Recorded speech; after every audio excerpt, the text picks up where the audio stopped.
Hello student, how are you? Students, आज हम शुरू करने जा रहे हैं बीकॉम फाइनल की कॉरपोरेट अकाउंटिंग का टॉपिक वैल्यूएशन ऑफ गुडविल की एमसीक्यू। वैल्यूएशन ऑफ गुडविल के न्यूमेरिकल आप लोगों के साथ पहले डिस्कस हो चुके हैं।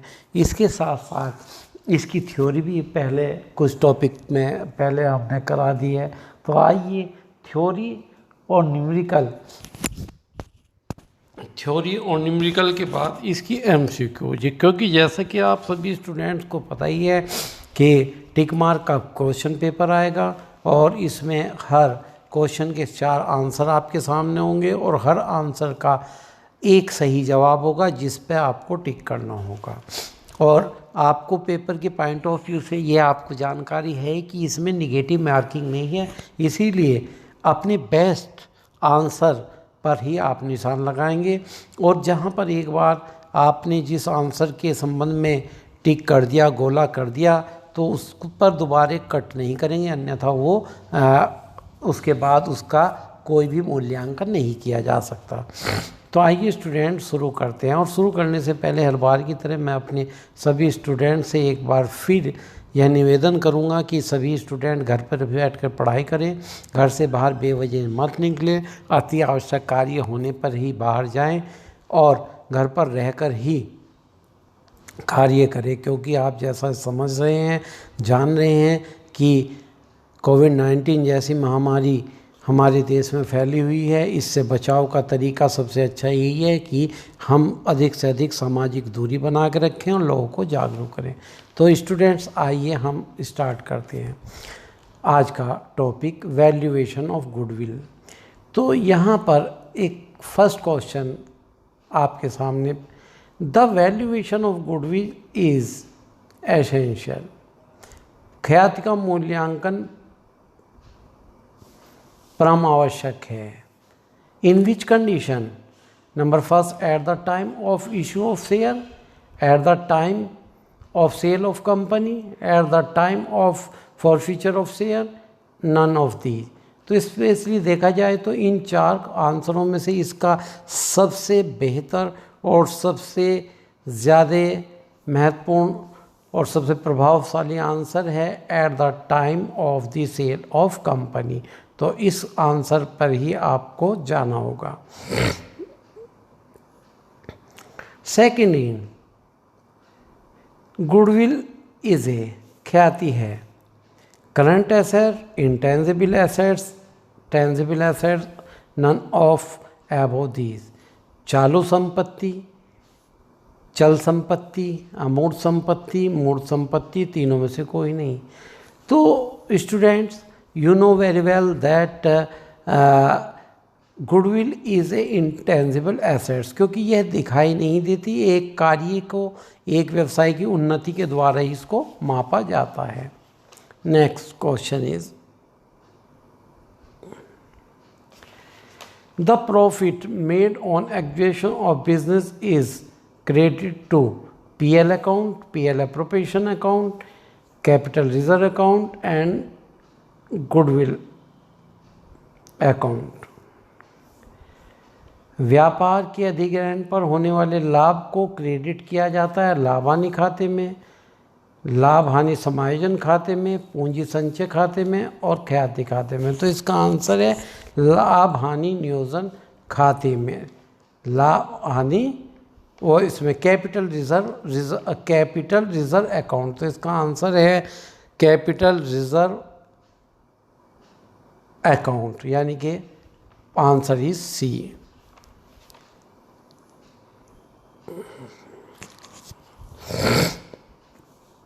ख्याति के मूल्यांकन का भुगतान, मूल्य का भुगतान भविष्य के क्रेता पर निर्भर रहता है। विकास, लाभ, हानि, इनमें से कोई नहीं। Price paid for goodwill depends upon the purchaser on future growth, profit, losses and none. निश्चित रूप से भविष्य में परचेजर अगर ख्याति का भुगतान करेगा तो वो किस बेस पे करेगा? निश्चित रूप से इसका आंसर प्रॉफिट होगा, प्रॉफिट के बेस पे ही किया जाएगा। Analyze the goodwill the goodwill of a business is to be valued at 3-year purchase of average profit of the last 3 years. The profit of the last 3 years are 50,000, 60,000, 70. Hence the goodwill will be valued at. तो goodwill की calculation की यदि बात करें तो goodwill का formula होता है goodwill equal to average L1 net profit multiply purchase year, जितने साल के करे के बराबर हो। तो हियर इज सबसे पहले आप कैलकुलेट करें कि एवरेज प्रॉफिट क्या हुआ। आप देख रहे हैं फर्स्ट ईयर का 50, 60, 70, 50 + 60 + 70 इक्वल टू 180 डिवाइड बाय 3। तो एवरेज प्रॉफिट ईयर 60 और 16 के 3 वर्षों के बराबर 60 × 3 इक्वल टू 180। तो इसका आंसर होगा answer A 1,80,000।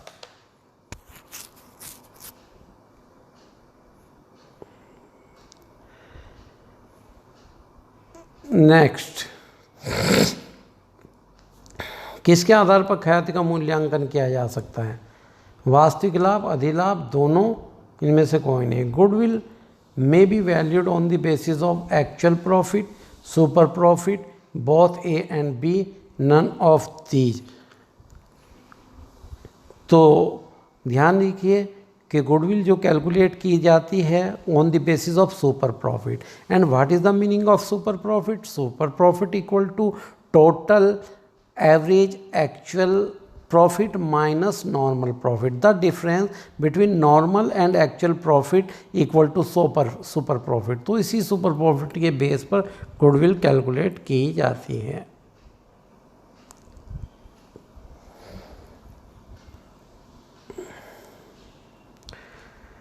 Weighted average profit method is suitable.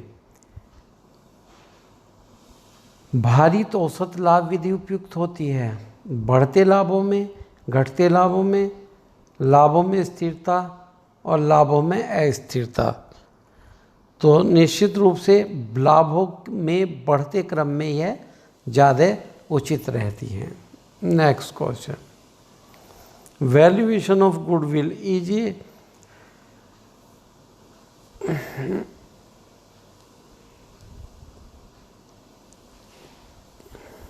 goodwill valuation of goodwill is a specified method, is a purchase method of a average profit, capitalization of super profit, annual method of annuity method, all of above। ख्याति का मूल्यांकन एक वैज्ञानिक पद्धति है। Valuation of goodwill is A scientific method. तो इसका answer होगा एन्युटी विधि, वार्षिकी विधि।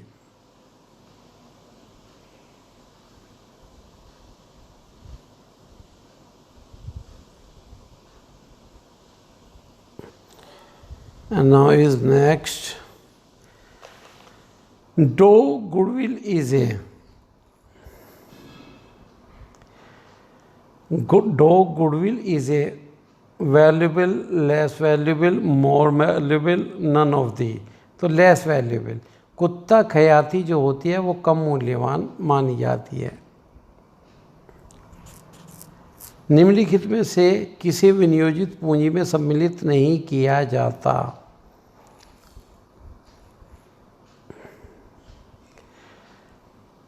Which of the following is not included in capital employed? Fictitious, current, fixed, intangible। फिटिशियस, बनावटी यानी कि कृत्रिम संपत्तियों को शामिल नहीं किया जाता। The value of goodwill be more in case of dog, rat, cat and rabbit goodwill। cat goodwill क्योंकि यह एक पर्टिकुलर स्थान से संबंधित होती है और जहाँ पर स्थान की वैल्यू ज़्यादा होती है व्यक्ति की नहीं, वहाँ की गुडविल सबसे ज़्यादा मूल्यवान मानी जाती है।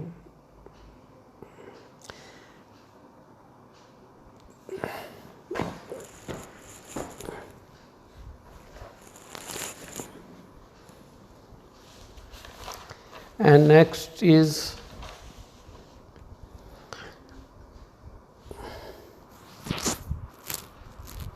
ख्याति का मूल्यांकन अधिकतम होता है जब वह होती है बिल्ली के स्वभाव की, कुत्ते के स्वभाव की, चूहे के स्वभाव की या खरगोश के स्वभाव की। ख्याति का मूल्यांकन अधिकतम होता है जब वह होती है बिल्ली के स्वभाव की। निश्चित रूप से बिल्ली के स्वभाव की ख्याति का मूल्यांकन ही सबसे ज़्यादा होता है क्योंकि वह एक पर्टिकुलर स्थान पर रहती है।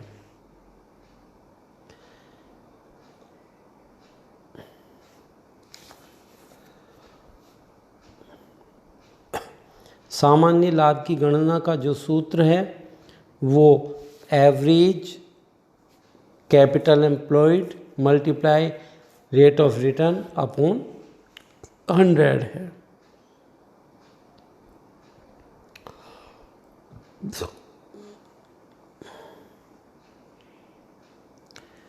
नेक्स्ट, ख्याति पर ह्रास लगाने की विधि। Method of depreciation on goodwill is method of depreciation on goodwill fix instalment diminishing annuity no depreciation charge. तो answer is D, no depreciation charge, क्योंकि निश्चित रूप से आप सभी स्टूडेंट को पता होगा कि ख्याति पर ह्रास नहीं लगाई जाती। Goodwill is the outcome of an impression created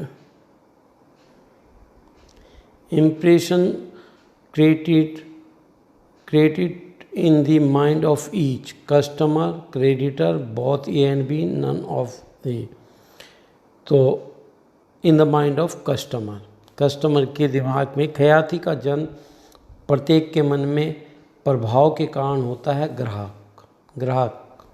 answer होगा इसका। किस शीर्षक के अंतर्गत ख्याति को संपत्ति पक्ष में दर्शाया जाएगा? Under what heading goodwill is shown on the asset side? Fix, current, investment, miscellaneous assets. तो फिक्स एसेट्स के रूप में इन चारों में से इसका आंसर रहेगा फिक्स। व्यापार क्रय पर ख्याति है। The goodwill on purchase of business is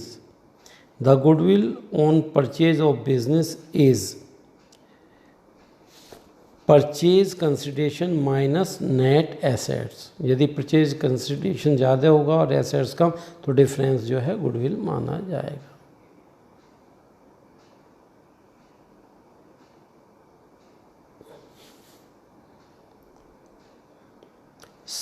next, the value of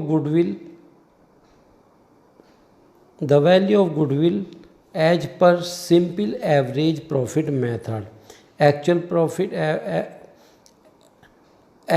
average profit, number of year purchase, current year profit, total profit of past year less loss if any, number of all of the above।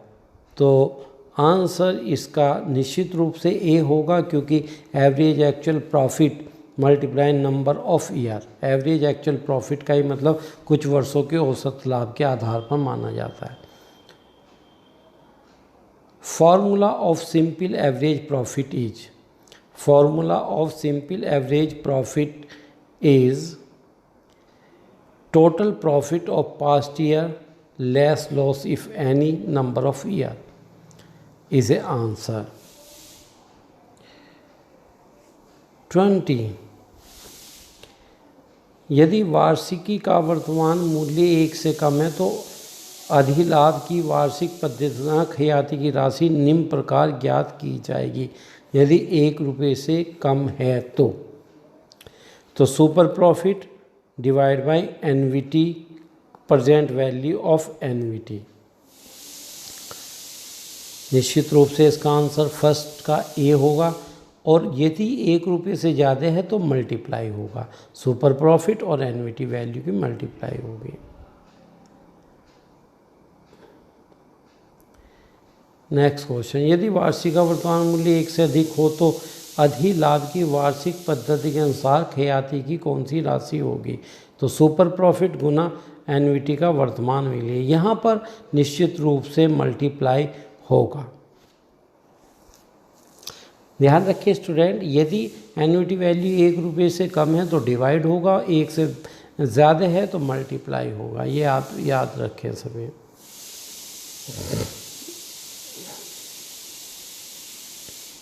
माना किसी वर्ष में लाभ को नहीं बांटा गया, ख्याति के उद्देश्य से हेतु व्यवसाय में औसत विनियोजित पूंजी क्या होनी चाहिए? व्यवसाय में चालू वर्ष की अंतिम विनियोजित पूंजी माइनस कर के बाद चालू लाभ का 1/2। व्यवसाय में चालू वर्ष की अंतिम विनियोजित पूंजी प्लस कर और प्रारंभिक पूंजी प्लस अंतिम पूंजी प्लस 1/2 उपयुक्त सभी। तो निश्चित रूप से आप इसमें निश्चित रूप से किसी भी मेथड के द्वारा इसको किया जा सकता है। एंड नाउ क्वेश्चन इज, ख्याति एक मूर्त, अमूर्त, मूर्त, और आगे देखते हैं इन इंग्लिश वर्जन में भी। Goodwill is an tangible, intangible, tangible liability, intangible assets. is axis of the actual profit over the normal profit. Super profit is the axis of actual profit over the normal profit. तो निश्चित रूप से इसका answer super profit होगा। Super profit ही जो है normal profit और actual profit के डिफरेंस को कहा जाता है। निम्न में से कौन सा समायोजन को वास्तविक औसत लाभ की गणना करने से पहले ध्यान में नहीं रखना चाहिए? सामान्य, असामान्य हानि, सामान्य हानि, असामान्य आय और गैर। Which of the following adjustments should not be taken into the account of adjusting the profit for average profit method of goodwill? So answer is normal losses. Next, how many methods are there are valuation of goodwill? Goodwill calculate करने के कितने method हैं? Goodwill valuation के normal रूप से यदि देखा जाए तो 5 मेथड के द्वारा गुडविल का वैल्यूएशन किया जाता है। Goodwill, what are the factor are affecting the value of goodwill? Goodwill को प्राप्त करने वाले कौन कौन से तत्व हैं? Favourable location, if efficiency of management, access of supplies, all of the above. ख्याति के मूल्यांकन को प्रभावित करने वाले कौन कौन से तत्व हैं? अनुकूलतम स्थान, प्रबंध की क्षमता, अतिरिक्त आपूर्ति, उपरोक्त सभी। तो सभी फैक्टर के आधार पर गुडविल कैलकुलेट की जा सकती है। निम्न में से कौन सा ख्याति के में विभिन्न जानवरों के स्वभाव के आधार पर वर्गीकृत नहीं किया जा सकता? कुत्ता, गाय, बिल्ली और चूहा। Which of the following is not a type of the goodwill under zoological classification dog, cow, cat, rat. तो निश्चित रूप से सभी स्टूडेंट इस आंसर को तो जानते होंगे कि काऊ के बेस पर गुडविल कैलकुलेट नहीं की जाती। Which of the following is not the method of valuation of goodwill? Average profit method, net profit method, super profit, weighted average profit method. तो इसमें से कौन सा मेथड वैल्यूएशन ऑफ गुडविल का नहीं है? निश्चित रूप से net profit method valuation of goodwill का मेथड नहीं है। संयुक्त पूंजी कंपनी की दशा में खयाती के मूल्यांकन को कब संयुक्त पूंजी कंपनी की दशा में खयाती के मूल्यांकन की कब आवश्यकता है? जब व्यवसाय बेचा जा रहा हो, एकीकरण हो रहा हो, परिवर्तित हो रहा हो या अनिवार्य रूप से अधिग्रहण हो रहा हो। निश्चित रूप से when government acquire the company under any scheme, जब एक्वायर किया जा रहा हो, जब गुडविल के मूल्यांकन का आवश्यकता होती है।